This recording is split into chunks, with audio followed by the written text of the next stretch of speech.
तो नमस्कार दोस्तों, पिछले वीडियो पे जैसा कि हमने डिस्कस किया था कि मार्केट में एक बड़ी गिरावट के बाद बाउंस बैक आएगा और वो बाउंस बैक आया और दिन भर सस्टेन भी किया। जैसा कि हमने डिस्कस किया था कि अगर 75 पॉइंट से ऊपर का गैप अप या गैप डाउन होती है तो मार्केट के आधे घंटे कैंडल के हाई, आधे घंटे कैंडल के लो को मार्क करना है।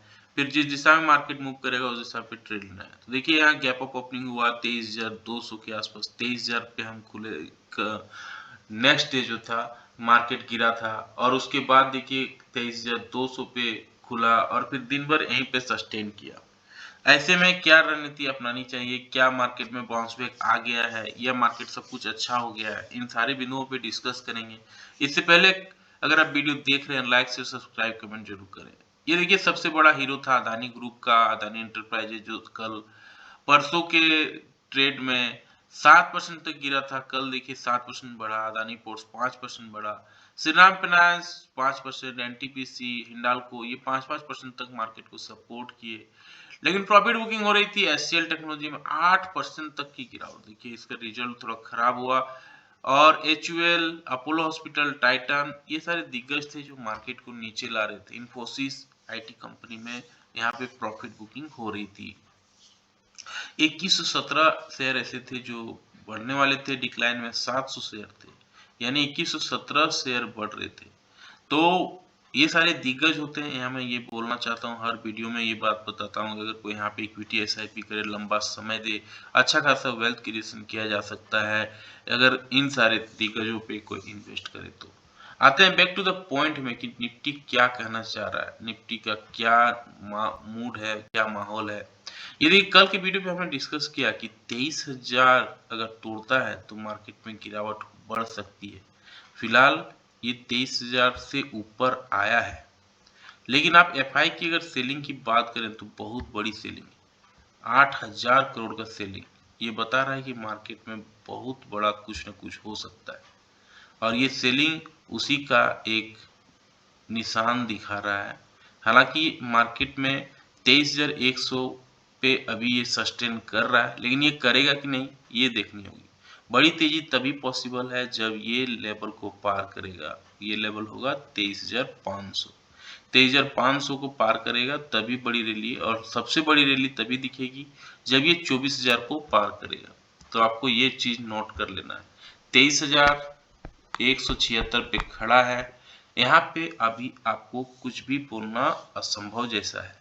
इसके ऊपर अगर पॉजिटिव कैंडल बनाती है, डेली बेसिस पे अगर सस्टेन करती है और ये कम से कम 23,500 को पार करती है तभी बड़ी रैली पॉसिबल है मार्केट में। ये चीज डाउन नोट करके रखना चाहिए।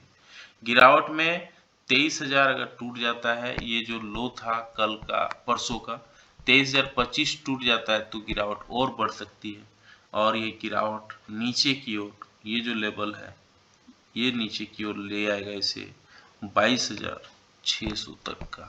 ये क्लियरली वीकली चार्ट में दिख रहा है। आते हैं डेली चार्ट में। डेली चार्ट में देखिए डोजी बनाया है। एक बड़े गिरावट के बाद डोजी बनने का मतलब है कि मार्केट में या तो बहुत बड़ा मूवमेंट हो सकता है या तो बहुत बड़ी गिरावट हो सकती है। अब देखिए हमने कई वीडियो पे डिस्कस किया है कि डोजी जब बनता है तो रियल मार्केट जो कहना चाह रहा है वो कर सकता है, यानी मार्केट में गिरावट बढ़ रही है, डेली गिरावट हो रहा है। ये देखिए यहां से गिरावट हो रहा है 26,000। ये देखिए यहाँ इसका हाई था 26,300 के आसपास।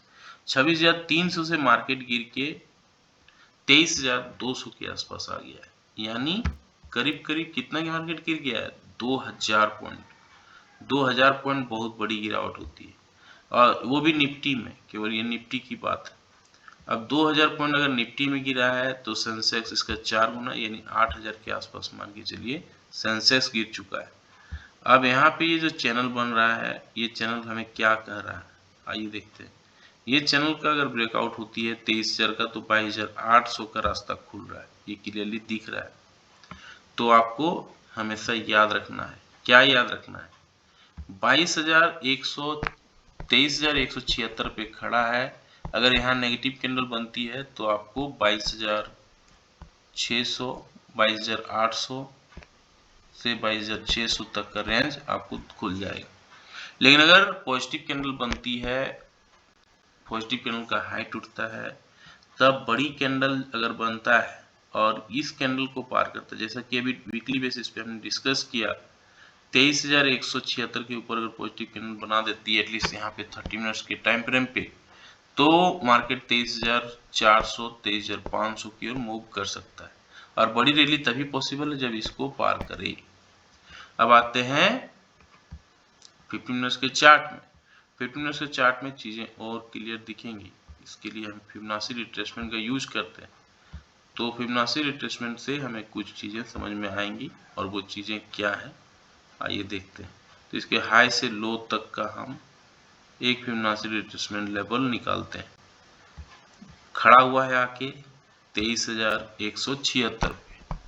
23,176 के ऊपर अगर पॉजिटिव कैंडल बनाती है एटलीस्ट 15 मिनट्स के टाइम फ्रेम पे, तो एक बाउंस बैक आ सकता है अपसाइड की ओर, क्योंकि बहुत गिरा हुआ मार्केट ओवरसोल्ड है।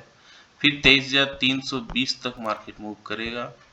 23,320 को मूव करने के बाद 23,500 तक मूव कर सकता है, जैसा अभी वीकली और डेली बेसिस पे हमने देखा। In case of negative candle बनती है, नेगेटिव कैंडल का लो टूटता है, तो गिरावट बढ़ सकती है। और प्रीवियस जो लो था, एक बड़ी जो गिरावट हुई थी, उसका जो लो था 23,000 की ओर ये मूव करेगा।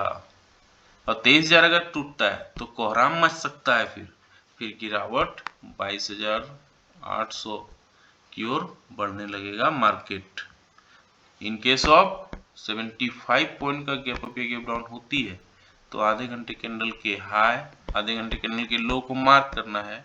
फिर जिस दिशा में मार्केट मूव करेगा उस दिशा पे ट्रेड लेना है। ये देखिए आज के सत्र यानी कल के सत्र में भी देखिए गैप डाउन हुआ, गैप अप हुआ, ये बड़ा सा गैप अप यहाँ पे हुआ। आधे घंटे कैंडल के दो कैंडल अगर कोई मार्क कर लिया, आधे घंटे के हाई आधे घंटे के लो को, फिर उस दिशा में ट्रेड लिया यानी मार्केट अपसाइड में ट्रेड लिया, तो 1 2 3 कैंडल उसे देखने को मिला होगा। आते हैं बैंक निफ्टी पे। बैंक निफ्टी में भी सपोर्ट आया है, 48,729 पे आके खत्म हुआ है, क्लोजिंग दिया है। अब ये जो लेवल है इंपॉर्टेंट लेवल है। यहाँ पे भी हमने डिस्कस किया था कि ये जो लेवल है 48,000 अगर तोड़ता है तो और बड़ी गिरावट बढ़ सकती है। फिलहाल 48,700 पे ये खड़ा है राउंड फिगर में, और इसके ऊपर अगर पॉजिटिव कैंडल बनाती है तो ये मूवमेंट ऊपर की ओर बढ़ सकता है, और फिर ये जो साइकोलॉजिकल लेवल होगा 50,000 की ओर बढ़ेगा, ये वीकली बेसिस पे। लेकिन अगर गिरावट पड़ती है, नेगेटिव कैंडल बनता है, एटलीस्ट ये डेली बेसिस पे, यहाँ पर भी डेली बेसिस का बात हो रहा है क्योंकि वीकली का चार्ट है, तो नीचे 48,000 की ओर ये मूव करेगा। और 48,000 अगर तोड़ता है तो और बड़ी गिरावट हो सकती है। डेली बेसिस के बाद आते हैं वीकली बेसिस पे। क्या मार्केट कहना चाह रहा है, सॉरी ये वीकली बेसिस का ही चार्ट था, और यहाँ पर भी वीकली बेसिस है, इसको डेली बेसिस पे कर लेते हैं। तो डेली बेसिस पे क्या करना चाह रहा है, ये देखिए बड़ा सा मूवमेंट आया है, तो निफ्टी के तुलना में ये थोड़ी बड़ी तेजी दिखाई है। 48,729 का मूवमेंट आया है, और जो बड़ी गिरावट हुई थी ये कैंडल था, और इसका लो देखिए 48,000 के आसपास था, 47,910 तक ये पहुंच गया था। हालांकि ये मूवमेंट अच्छी मूवमेंट है, लेकिन ये सस्टेन करेगा तभी इस पे बिलीव किया जा सकता है। 48,729 पे फिलहाल खड़ा है, और ये जो लेवल है यहाँ पे इसे देख सकते हैं, यहाँ पे 48,729 पे ये खड़ा है। अगर इसे एक चैनल की तरह से ड्रॉ करें तो यहाँ पे आपको एक चैनल दिखेगा, और ये चैनल क्या बताना चाह रहा है, ये देखिए यहाँ मूवमेंट आया है, और 48,000 जो है एक साइकोलॉजिकल लेवल है, ये नहीं टूटना चाहिए, ये क्लियरली दिख रहा है।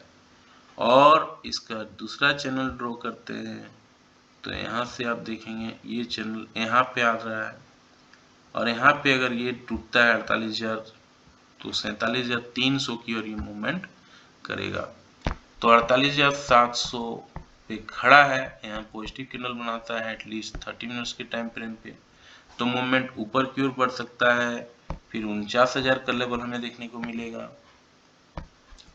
49,000 साइकोलॉजिकल लेवल होगा, इसको पार करता है तो 49,500, 50,000 का लेवल भी जा सकता है अगर मूवमेंट आया तो, क्योंकि ओवरसोल्ड है मार्केट। लेकिन अगर नेगेटिव कैंडल बनती है, नेगेटिव कैंडल का लो टूटता है, तो नीचे की ओर 48,300 का रास्ता है, फिर 48,000 का रास्ता खुल जाएगा, ये क्लियरली दिख रहा है। आते हैं 15 मिनट्स के चार्ट में और इसके लिए फिबोनाची रिट्रेसमेंट का यूज करते हैं। तो यहाँ से कुछ लेवल्स हमें समझ में आएंगे और ये लेवल क्या करना चाह रहा है, आइए देखते हैं। तो यहाँ पे इसे हमने ड्रॉ कर दिया और इसका लो साइड का ये है 47,976, यानी 48,000 का लो ये लगा चुका है, अभी खड़ा है 48,700 पे राउंड फिगर पे। यहाँ पे अगर पॉजिटिव कैंडल बनती है 15 मिनट्स के टाइम फ्रेम पे और उसके हाई को तोड़ती है, तो अपसाइड के लिए रास्ता खुल सकता है, 49,000 का रास्ता दिख सकता है। और अभी जैसे हमने डिस्कस किया 49,000 अगर पार करता है तो 49,200, 49,600 ये सारे लेवल्स दिखेंगे। लेकिन अगर नेगेटिव कैंडल बनती है, नेगेटिव कैंडल का लो टूटता है, तो नीचे की ओर रास्ता बिगड़ सकता है, ये 48,000 ये मूव कर सकता है। और अगर 48,000 को भी तोड़ देता है तो गिरावट और बढ़ सकती है, फिर 47,600 तक भी मूवमेंट दे सकता है, ये क्लियरली दिख रहा है चार्ट में। इन केस ऑफ 150 पॉइंट का गैप अप या गैप डाउन होती है तो आधे घंटे कैंडल के हाई, आधे घंटे कैंडल के लो को मार्क कर लेना है, फिर जिस दिशा में मार्केट मूव करेगा उस तरह पे ट्रेड लेना है, अच्छा रिसीवर्ड बैठ सकता है। देखिए पीसीआर पे आते हैं, 0.79 पे आ गया है, यानी बाइंग तो हुई है, लेकिन इंडिया वीक्स कंफर्ट नहीं दे रहा है, 15.47 पे है, ये 14 के आसपास रहना चाहिए अभी भी, लेकिन बाइंग किया जा सकता है, मार्केट ओवरबोल्ड है, ओवरसोल्ड हो गया है। गिफ्ट निफ्टी दिखा रहा है 35 पॉइंट हम ऊपर खुलेंगे, हालांकि गिफ्ट निफ्टी होती है बेवफा, इस पे भरोसा नहीं कर सकते हैं। लेकिन डॉ जोन्स में तेजी है 0.52% का, 221 पॉइंट का डॉ जोन्स में तेजी है, एसएनपी में 6 पॉइंट का तेजी है। नेस्डैक, कैगडैक, निकी का मार्केट देखिए काफी टूटा है, जापान का मार्केट 2%, लेकिन चाइना का मार्केट में तेजी है 2% का चाइना का मार्केट, यानी यहाँ का पैसा, इंडिया का पैसा सब शिफ्ट हो रहा है चाइना में, ये क्लियरली दिख रहा है। एफआई की बात करें तो बहुत बड़ा डेंट दे रहा है इंडियन मार्केट को, 8,132 करोड़ का माल बेच दिया है और इसके बदले में डीआई ने 7,901 करोड़ का माल खरीदा है, यानी मार्केट में काफी सेलिंग हो रही है एफआई की तरफ से। और ऑप्शन चेन में आते हैं, सबसे ज्यादा 23,500 पे कॉल राइटर खड़ा है, जो ये एक रेजिस्टेंस की तरह काम करेगा 23,500। यहीं पे पुट में सबसे ज्यादा पुट राइटर खड़ा है 1,23,000, 23,200 पे ये एक सपोर्ट की तरह काम करेगा। बैंक निफ्टी की बात करें तो सबसे ज्यादा कॉल राइटर कहाँ पे खड़ा है, ये देखते हैं 1,17,000 कॉन्ट्रैक्ट 50,000 पर लोग पुट को कॉल को बाय करके रखा, कॉल राइट करके रखा, यानी 50,000 एक रेजिस्टेंस की तरह काम करेगा। पुट में सबसे ज्यादा पुट राइटिंग कहाँ पे हुआ है, तो ये देखेंगे 88,000 पुट राइटिंग हुआ है 48,000 पे, ये एक सपोर्ट की तरह काम करेगा। तो सारे पॉइंट्स को हमने डिस्कस किया, वीडियो हमने बनाया था कल, देखिए कि जो कहा था वही हुआ, 23,000 का लेवल कैसे आया ये हमने दिखाया था। लोन ट्रैप किस तरह से मिडिल क्लास के लोग फंस रहे हैं और वर्क लाइफ बैलेंस किस तरह से होना चाहिए, ये वीडियो बनाया था। 23,500 कैसे ब्रेक किया ये हमने पहले बता दिया था, क्यों ब्रेक करेगा, और मेजर फॉल आने वाला ये भी हमने पहले वीडियो पे डिस्कस किया था। पहले वीडियो पे हमने डिस्कस किया था 23,500 एक मेजर सपोर्ट है, और किस तरह से 24,000 का मेजर सपोर्ट था, 24,000 को तोड़ा, फिर 23,500 को तोड़ा, मैंने हर पॉइंट्स पे हमने डिस्कस किया। कैसा लगा जानकारी, लाइक से सब्सक्राइब कमेंट करके जरूर बताएं। मिलते हैं किसी और एक वीडियो में, तब तक के लिए जय हिंद, वंदे मातरम।